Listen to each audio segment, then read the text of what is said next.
Hello and welcome everyone to the Love Wrestling Reacts for Night 2 of NXT TakeOver. I am JPJ, Joe Jr., and I am joined by the Mighty One, the Mighty Joe. Joe, how are you doing this evening? Not too bad, man. It's the Joe and Joe show tonight, man. It is, yeah, the Double Joe show, Double J. Overall, what did you think about the event that we just saw this evening? I'm picking my jaw up off the floor for I will say 7/8 of the show that I saw tonight. I mean, I really feel like they knocked it out of the park. Not only with the wrestling, the ring, which is something that I'm really big on, but just like the visual presentation of the whole show, I thought WWE production knocked it out of the park when it comes to that. Yeah, I thought so too. I thought we had two very good shows last night and tonight. I know you weren't able to catch all of last night, but you did say you caught Walter and Tommaso Ciampa. So what were your opinions on that match before we dive into tonight? I had to make sure that I went on my way to catch that match just because I had heard, I didn't obviously catch it as it happens because, peeling back the curtain a little bit, in my real life, I do work during the evenings. So I wasn't able to catch this live, but I did go back and make sure and catch that one. I mean, it's hard hitting and almost uncomfortable to watch at times. I mean, Walter is one of those guys that it's a very simple kind of thing that he has going, but just it's so effective. I mean, he is like a big man's big man. Like Andre the Giant would be proud of Walter. Let's just put it that way. I would agree. And a little bit later, we'll be talking about another big man in his match tonight too that I thoroughly enjoyed. All right, so let's dive in. I know you didn't catch the pre-show, but on the pre-show, we had a tag team match for the number one contendership to MSK, who ended up winning the triple threat triple threat tag match for the titles last night. It was Breezango versus Killian Dane and Drake Maverick. See, I'm almost sad that I missed this match though, because dude, I'm a big, being a Canadian wrestling fan, dude, I'm a big Tyler Breeze fan. He's horribly underrated. I would agree. But damn, I mean, this actually looks kind of interesting. Joe, I may have to go back and actually check this one out. Yeah, I think you should. I thought it was pretty good. A little comedy stuff at the beginning, like you would expect, but it turned into a really good tag match. Fandango and Breeze, especially Breeze, they're just great workers. I know Fandango's had a bad injury history. He's kind of been, start and stop a few times. But Tyler Breeze, like you said, I agree with you. I think he's criminally underrated. He was one of the guys when NXT was first rising that he was a favorite of mine from like the first time I laid my eyes on NXT. And, things have happened. And yeah, go ahead. Jushin Thunder Liger literally came over to North America to specifically have a match with Tyler Breeze. I don't know how much big of a rub you can get. Yeah, I was going to say that's really all you need to know, right? Thunder Liger, who just went into the Hall of Fame this year. I mean that says something. I almost kind of want to see a one-on-one match with Drake Maverick versus Tyler Breeze. I think that would be that'd be fun when it comes to smaller guys. I mean, like a cruiserweight type thing. I would actually thoroughly enjoy that match. Yeah, I would definitely go back and check it out. It was a solid, good match. Killian Dane and Drake Maverick got the victory, so they are now the number one contenders for a future match with MSK, which I'm sure will be entertaining as hell. All right, so then I will ask you this. What did you think of the performance by Poppy to start off the show? That was interesting. That was my first exposure to that group. They've always done, for the last while now. I don't know exactly how long they've been doing that, but getting not necessarily big mainstream bands, but what's interesting is a lot of these bands that perform there, they almost kind of catch a break from this. It's really interesting, and they always knock it out of the park. Like it feels like almost like a little mini concert before the show starts. And I'm a big fan of that approach. And just like I said, the overall presentation of the show tonight, like top notch. I would agree. All right, so we started off this with one hell of an opening match. The ladder match to crown the undisputed cruiserweight champion between Santos Escobar and Jordan Devlin. I thought this match was fantastic. Devlin took some big bumps. He took a beating throughout this match. I thought Santos Escobar came away with the victory. I thought he was the right guy to win. I think if you asked the general NXT viewer who the cruiserweight champion was going into that match, the majority of them would say Escobar because he's the guy we've been seeing every week on NXT. Yep. But man, some of those bumps that Devlin took were, they did the Spanish fly off the top of the ladder. That last bump with the headbutt through the ladder, that looked gnarly. Yep. What did you have to say as far as this opener went? A couple of big takeaways from this when it comes to this type of match. When as I said, I didn't see the pre-show. This was my first match of the night watching this. When I saw what it was going to be and who was involved, I was a little concerned because sometimes I feel like with the curtain jerker match, sometimes they can do a little too much. I mean, these guys don't necessarily know their place in the card, and then they can kind of bury the rest of the show. But they did enough to accomplish what they needed to, but it wasn't like over the top where we were going like where we were flying all over the arena, right? So I thought they did really well. And my other big takeaway, I don't know if you pick up on this at all. Maybe it's just because on this week's episode of Turnbuckle Rewind, we did Rey Mysterio versus Eddie Guerrero. I don't know if you pick up on this at all, Joe, but I see elements and I see little bits and pieces of Eddie Guerrero and Santos Escobar. Oh yeah, 100%. I'm impressed. Very impressed. The thing I love, is I love how his cockiness in the ring.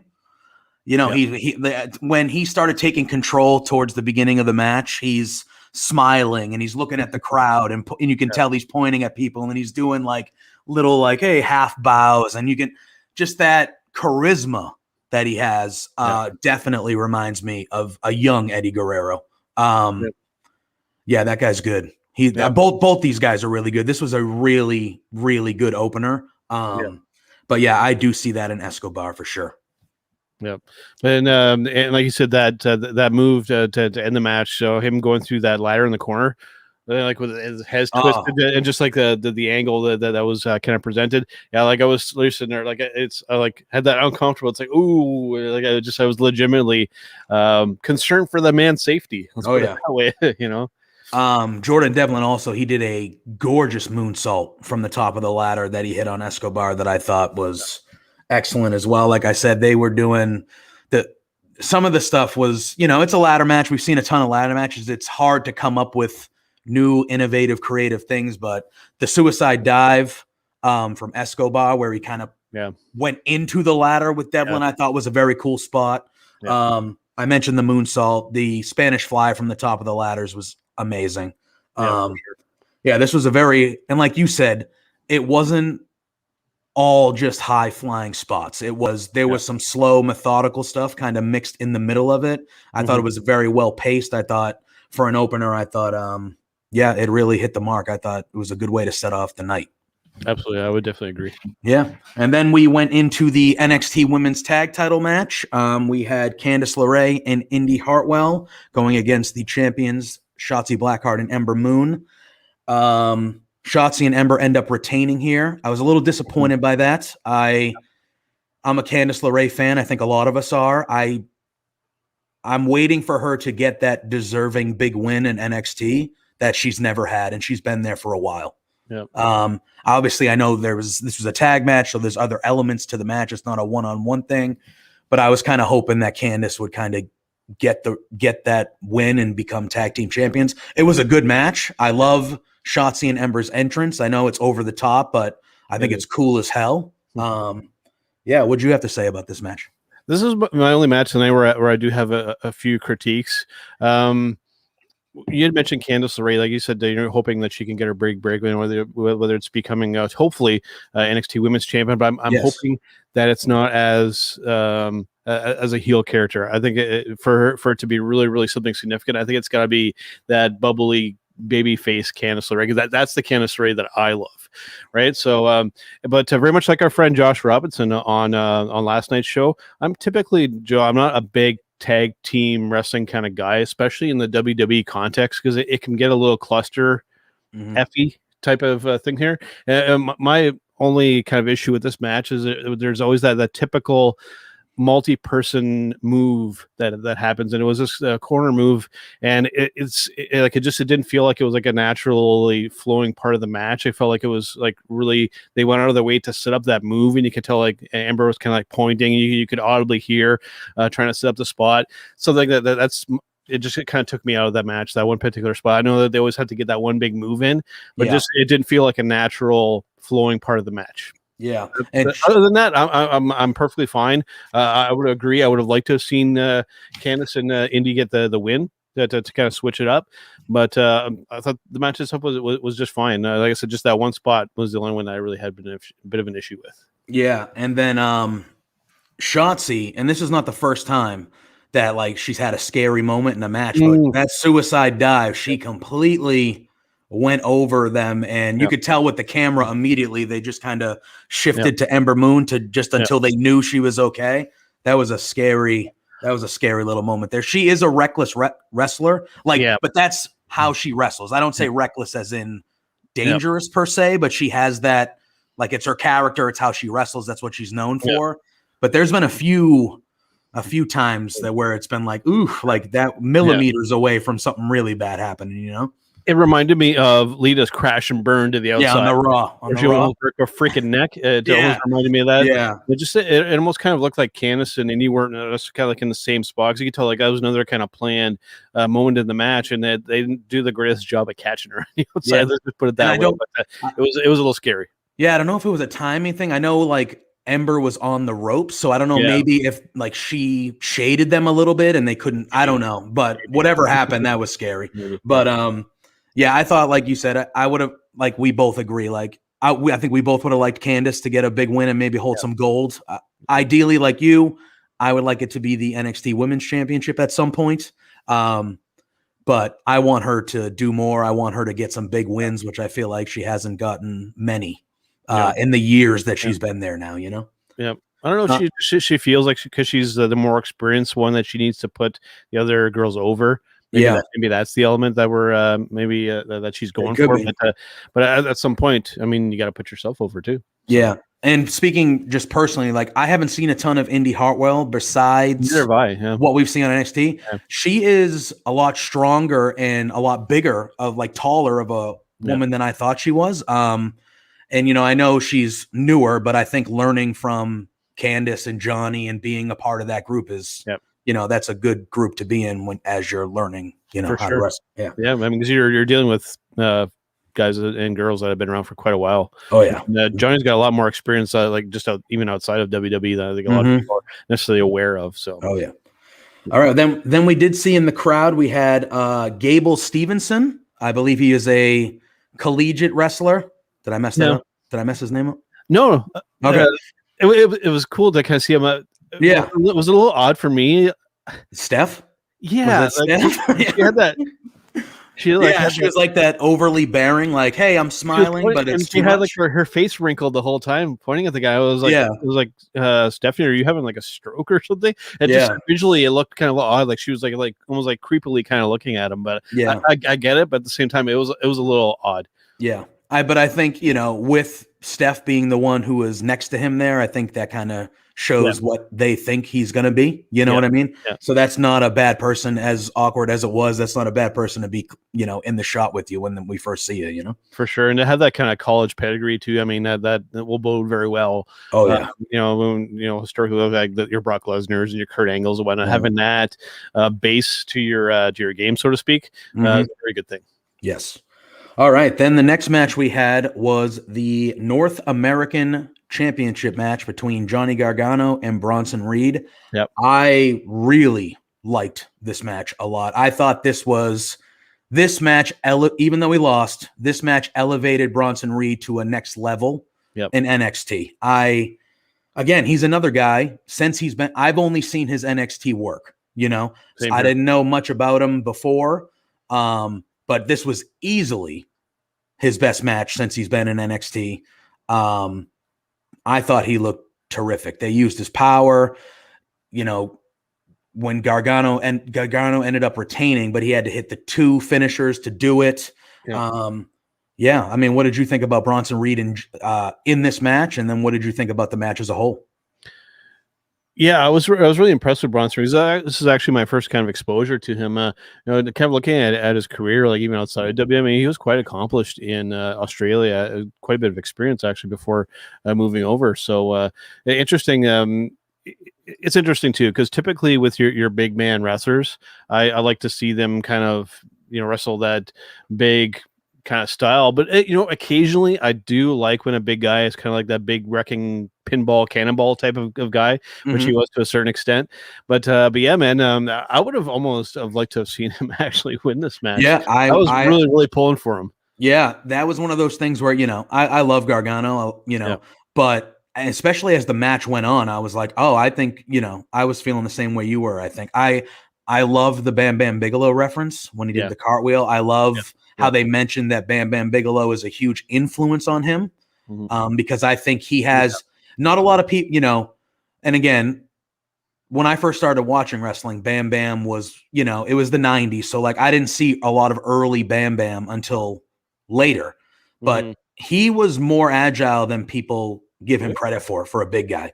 And I did love towards the end of the match that Bronson Reed also tried to do the moonsault that looked awfully like Bam Bam's as well. I just like he was one of the wrestlers that stuck out to me when I was a kid, when I first started watching wrestling, even though he was a bad guy. And when I was 5 or 6, I probably hated him, but like he was one of those guys that stuck out to me with the tattooed head, as he would. So I loved all the references and like kind of the callbacks with the moves there too.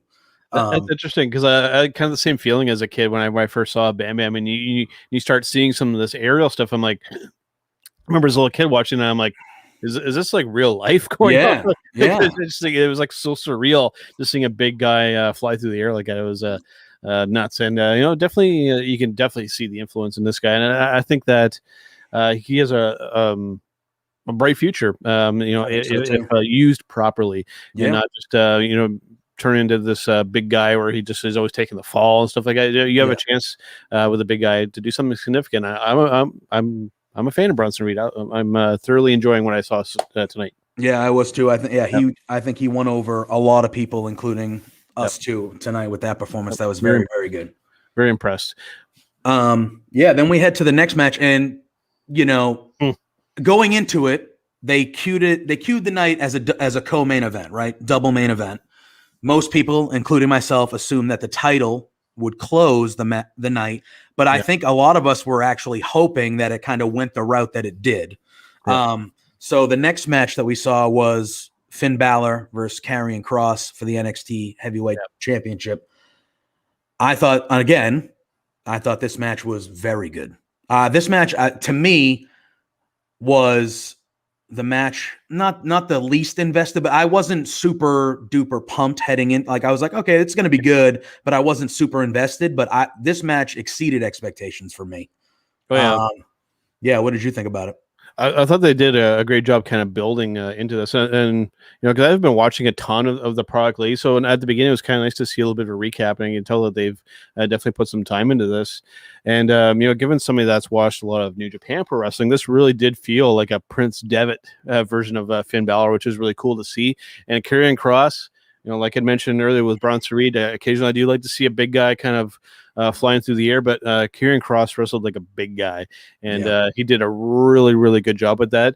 I mean, that character, man, I almost wish that they could have kept that Killer Kross name, because man, that was Killer Kross. Oh yeah, and it was like he was like that was brutal. Yeah, and I loved they were the transitions from submission to submission, and just like when Balor would attack his body to kind of wear him down, like even though Balor's a little guy, the power behind the shots, like it was brutal. They were hitting each other. The submissions were like cinched in good. That was a clinic from both those guys, and For sure.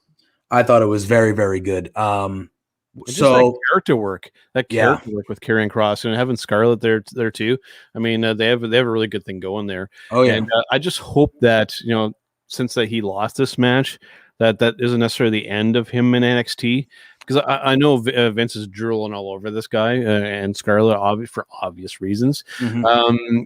I would like to see him stay in NXT for a while. He's somebody that you could really build this brand around. I know that there's still that perception out there that NXT is still like this developmental. NXT needs to become like an actual third brand. You need to keep some people around and like really build a roster instead of just like this constant turnaround, which I mean is okay to a certain extent. We get to see some fresh talent, which I'm also a fan of, but you also need to have your regulars that you can really build around. Yeah. Well, I was going to lead into a little bit of post discussion with this match in general about both Balor and Cross. Heading into it, I was torn about who I thought would actually win because I could have seen the loser either way heading to the main roster sooner than later. You know what I mean? But now that obviously Cross won and he got his championship back after not losing it, we'll start with Balor. I know you just kind of referenced it a little bit, but do you think he goes back? Do you think it's most likely that he goes back to the main roster, or do you think they keep him down there and now he starts to put over, maybe not put over, but like have feuds with the newer, younger talent to kind of elevate them a little bit? NXT all the way for me. I'm sure that they would like to have him over on Raw or SmackDown, and I'm not a fan of that main roster expression because, I mean, when you look at the product that they're putting out here in NXT, this is one of the main rosters. And but I mean that all depends on your perception and what you really enjoy in WWE wrestling. But for me, like this is the main show, and I want to see Finn Balor. I mean, dude, the list of talents that you could work with. I mean, it's impressive, and I would prefer him stay there.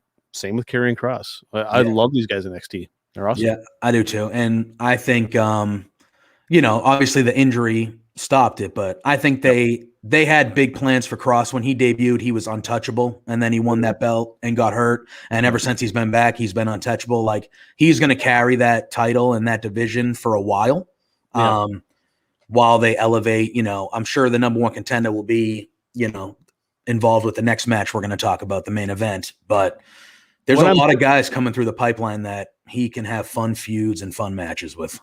What I'm hoping happens is I don't know how much crossover there will be with NXT and WrestleMania this year, but when Edge came over and did the little bit of stuff here, like almost kind of teasing that he was going to take on Balor, and when there was that confrontation with Karrion Kross, I hope that if they are going to do some type of move over to Raw or SmackDown, that you do it at WrestleMania. Like you have like a confrontation with even if Edge, especially if Edge were to win the title, and then you have Karrion Kross sneak up right between his shoulder blade and just be like, "Hey, remember me?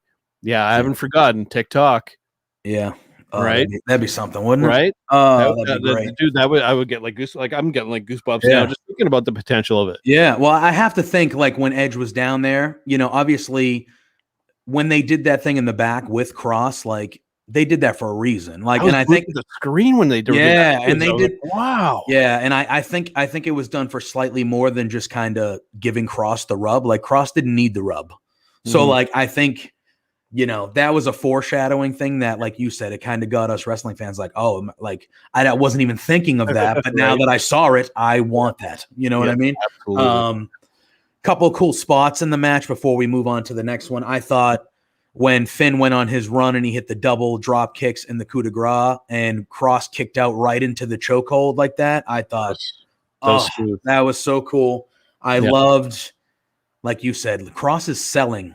When Finn was working on the arm and he would hit these moves, Kross, who's a big guy, was literally screaming at times, like screaming in pain. And you don't see that all the time when it comes to stuff like that. So I think, like you said, the character work, the selling, just the brutality, it exceeded my expectations for me. I knew it was going to be good, but I didn't know it was going to be that good. And yeah, that was a very, very good match. Yeah. What are the odds that now the folks over at Impact Wrestling are looking at him in WWE and going like, damn, we really had something with this guy. I wish we could hold on to him, right? But maybe. Yeah, right. Yeah. Oh my God.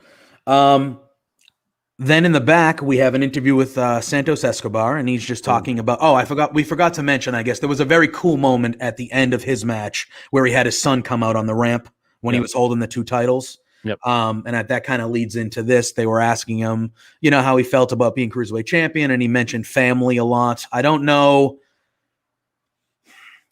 They've been portrayed as a heel faction, but having the kid out there at the beginning of the night to celebrate, and then this promo to me were kind of flirted babyface-ish to me. So I don't know, maybe if that's a direction they're going in. Maybe. but I like that group, and I'm glad that he remained the champion. I know we talked about it a little earlier, but that was, I thought that promo was more baby-facious than anything we've seen from him so far. So I thought it was just something to kind of take note of, For me, when it comes to like the Hispanic and the Spanish wrestlers, like I'm a like before we went live here today, I told you like I'm a big Eddie Guerrero mark, and I like my Spanish and Hispanic wrestlers when they're being bad guys. That's when they're at their best, man. When they're being that hot-blooded Latino man. That's stuff's great. Yeah, I love it. All right, then we got to the main event.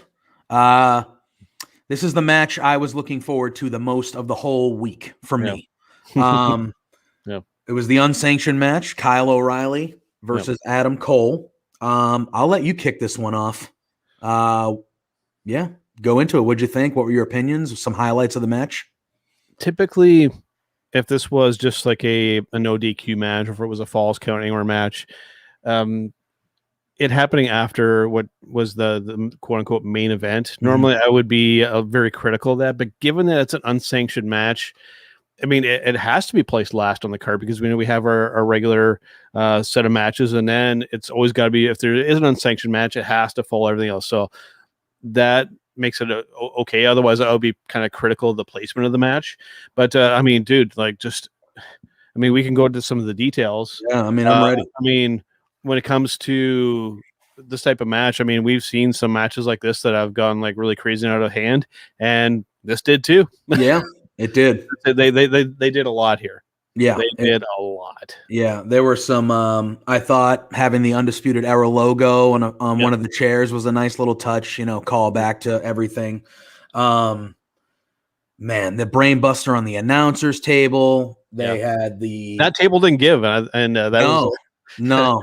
And I thought once Kyle O'Reilly brought the chains out, I thought they did some innovative stuff with the chain, like that clothesline with the chain that Cole did on O'Reilly. I'd never seen that before. That was something brand new. I was like, oh, that's cool. Yeah. You know what I mean? And then maybe like a Mick Foley may have done that at some point. But maybe. Yeah. But it's something. Yeah, I just thought, I was like, oh, that was cool. Like, you don't see that too often. And then lumping it in with the submissions to kind of give that little extra on top of, you know what I mean?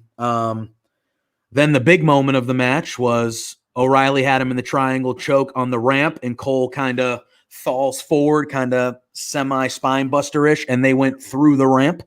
Yeah. That was the big holy shit moment of the match. We had our Bam Bam and Taz. Yeah, that's the first thing I thought of. I was like, oh yeah, Bam Bam and Taz. There it is.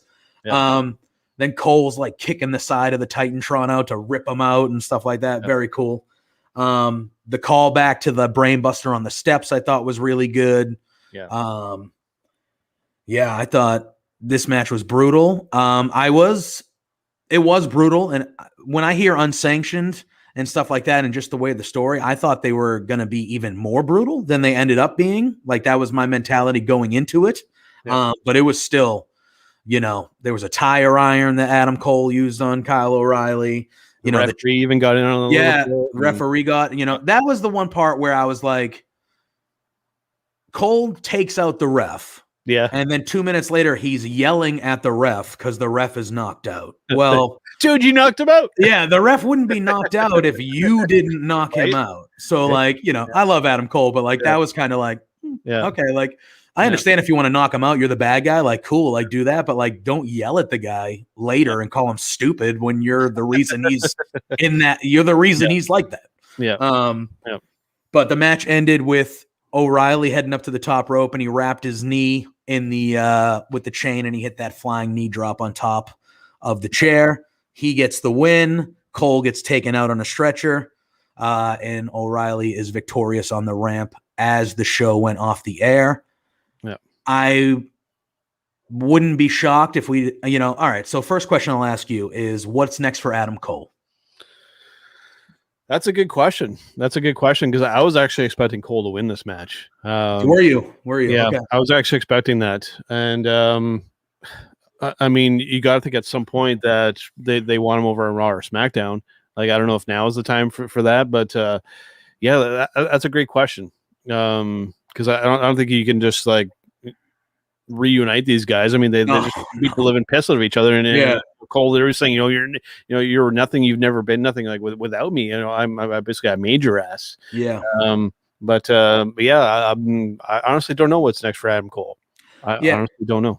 Yeah, leading into it, O'Reilly was my pick, and I assumed that he would kind of take the mantle as the next babyface singles star in NXT.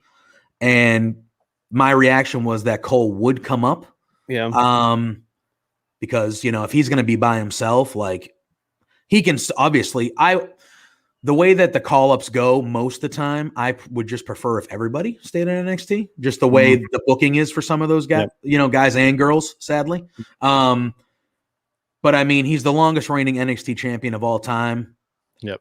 You can keep him down there, and that's fine. He would be great if he stayed down there, but he's one of those guys where, like, what else can he do down there? North American champion, tag team champion, longest reigning NXT champion.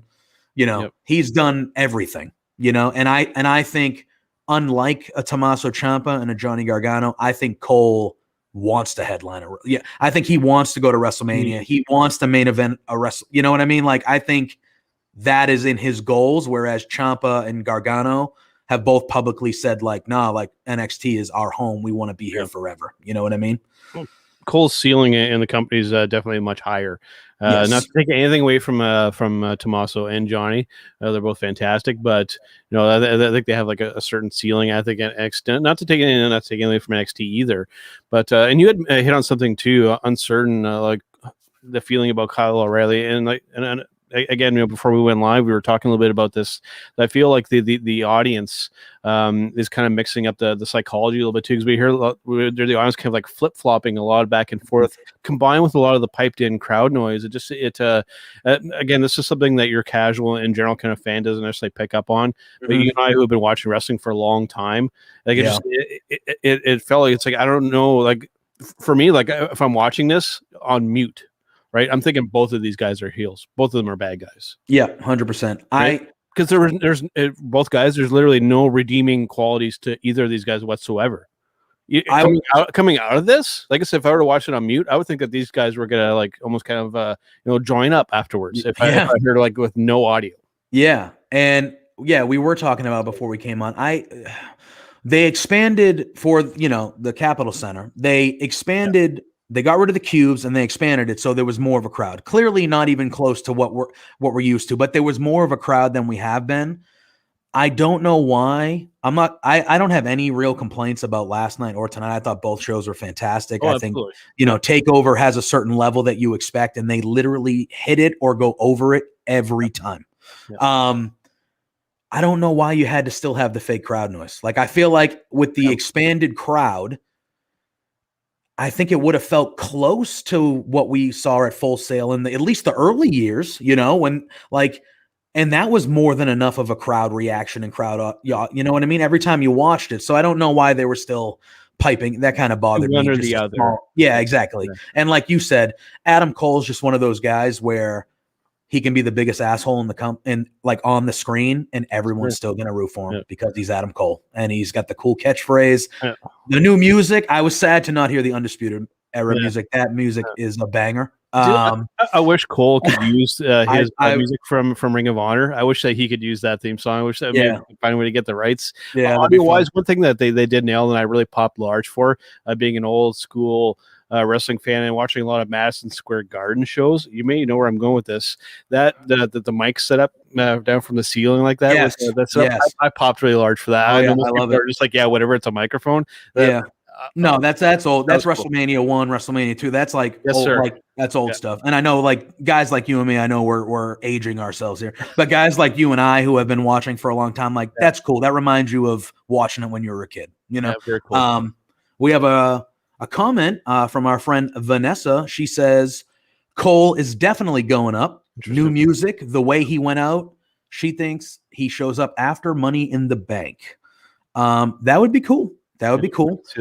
Obviously, if they didn't have the unsanctioned brutality that was tonight, I would have said he might debut on the Raw after Mania.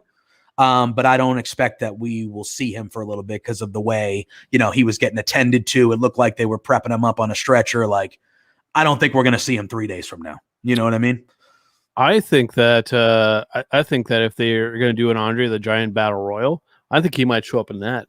They're doing it on SmackDown. Oh, okay. Which this is we're getting up, Yeah. So they announced on SmackDown that it's a WrestleMania size SmackDown, and they're doing the Fatal 4-Way for the tag titles, the men's for SmackDown, and the Andre the Giant Battle Royal is on SmackDown, which I do not like. You have 2 nights of WrestleMania. You can fit all your shit in on the 2 nights of WrestleMania. You don't have to make SmackDown. SmackDown's good. It's been good, for a while. Like, just have a regular SmackDown where you're pumping up. You don't have to. Those guys deserve their spot on WrestleMania. Yeah. Like, you don't have. Come on. Anyway. Well, I'm bummed that that's not going to be on the show. Yeah, sorry, I didn't mean to bring it down. Oh no, it's not your fault. It's WWE. It's your fault. It's always their fault. It's always their fault. So as far as O'Reilly goes, you think he's automatically the the next guy for Cross because of the big win? Or I know it's unsanctioned, so I don't know if that counts. Does that mean it doesn't count? But that's a good question. He might have to prove himself again to make that point. But again, I went in kind of assuming that the winner of the Cole O'Reilly match would be that next number 1 contender, unless Balor gets another shot at Cross, which I would not be opposed to after what we saw tonight. But I would think Kyle O'Reilly. I don't know if he has to be. Wade Barrett referenced at the beginning of the match that one of the reasons. I thought this was a good little add-in by him.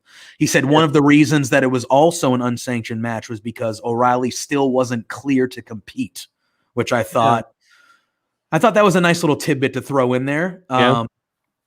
Just in case, they keep O'Reilly off the TV for another couple weeks to recover from all this stuff. You can kind of lump that in. But yeah. All right, so that really rounded out the night of night 2. I thought, per usual, solid show. Every match was good. I thought O'Reilly and Cole stuck out. I thought Balor and Cross stuck out, but that's I think that really stuck out for me. Yeah, Balor and Cross. If I had to pick, I would say Balor and Cross was the match of the night for me, but I still think Walter and Ciampa from last night was the match of TakeOver. But again, TakeOver, the expectations are set, and to me, they never get below the expectations. They always knock it out of the park. And tonight, even with the 2 nights, the biggest TakeOver ever, they knocked it out of the park and they set the bar. And, like most times when we have a TakeOver, the main roster has some big shoes to follow, to fall. For sure. It's not been unusual for these TakeOvers to really put some pressure on WrestleMania. Okay, now you guys have got to step up. Yeah. So that can be good and bad potentially. But for me, again, match of the night, Karrion Kross and Finn Balor.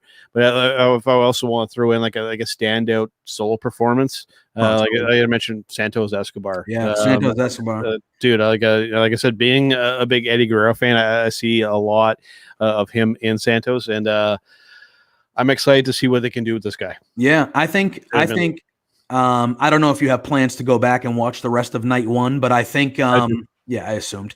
But I think over the last 2 nights, I thought NXT did a really good job, and we talked about it a little bit last night, of building new stars.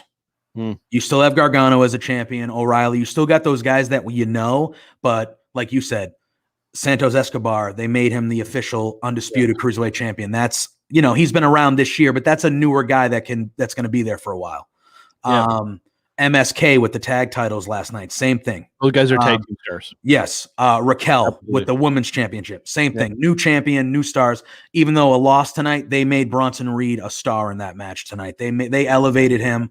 So I do like where NXT is going. You got the old standards that we all know and love that are still around, but now you got a crop of guys and girls that are more fresh to our screens that are going to be big time players going forward. So I'm looking forward to NXT moving to Tuesdays next week. It's going to be interesting, but I think, especially at least next Tuesday, that's the first show where all the eyes are on them. There's no competition. There's nothing really. So I think we're set for a big time show on Tuesday as that kind of Tuesday night debut that they have. So Joe, obviously, here at Love Wrestling, we're going to have a post show for SmackDown tomorrow, both nights of Mania. I believe you are going to be on both post shows of WrestleMania. I will be there for night 2. Make sure you are following Love Wrestling. We are on Twitter. We are on Facebook. We are on Twitch. Give us a like, give us a subscribe. We have all your WrestleMania content, post shows, live reactions, the rest of the week, including, I think, even Raw After Mania as well. Like, we're going to be going through the weekend, through into these shows. So, love wrestling. We are where you want to be for your wrestling coverage. Mighty Joe, thank you for joining me tonight. Thanks for having me. You have anything else coming up you would like to plug on anything else besides the WrestleMania stuff for us? Well, of course, you can catch me on my social media. I always never know what to point with these cameras, but yeah, it's kind of right up the way you there think. at TV Talk Pod. You can catch what I'm doing outside of Blood Wrestling with my longtime cohort, Mr. Carl Careful. We do Turnbuckle Talk every week, but of course here on the Love Wrestling platform, we do Turnbuckle Rewind. This past week, of course, we did Eddie Guerrero versus Rey Mysterio at 87 Halloween Havoc. Coming up next week, to give you guys a bit of a preview, to give you a sneak preview, we're going to New Japan and we're going to the Best of Super Juniors that just happened. We're going to be looking back on Hiromu versus El Desperado. One of my favorite matches of the decade so far. Really? It is absolutely fantastic. And you guys are in for a treat with that one. If you haven't watched it. I haven't. I think one of the most emotionally ahead. invested I've been in a match for a long time, maybe even since Rick versus Shawn Michaels was the last time I was that emotionally invested into a match. It is really something, and we're actually going to bring in our friend Mr. Michael Jargo from the Destino New Japan Pro Wrestling podcast to help us break that down, because he's an authority on New Japan, and would be it wouldn't be good if we didn't bring him in on that, because he's the pro with that. So looking forward to that one, and hopefully you guys can dig it. And if you haven't been exposed to New Japan Pro Wrestling, you might get hooked after this particular match. Yeah, I'm gonna have to listen to that one, because I have never seen that match, and I trust your recommendation. So I'm gonna have to watch that match and then listen to that next week when you release it. Yeah, that's a good one. Yeah. Be on the lookout. My social medias, I'm the same as Joe. I never know where to point, but it's Joseph_Poulin Jr. There will be a War Report, just an abbreviated AEW version, being released at some point tomorrow afternoon. But other than that, I will be back on night 2 of WrestleMania with Joe, and I think some other guests will be joining us that night. Hopefully. But like I said, pay attention to Love Wrestling. We'll be here after SmackDown tomorrow night. We actually have a show that we just did on Twitch about Impact review tonight, so go check that out, and then we'll be here for all your WrestleMania needs. Mighty Joe, again, thank you for joining me. Thanks everybody for watching, and we will see you very soon.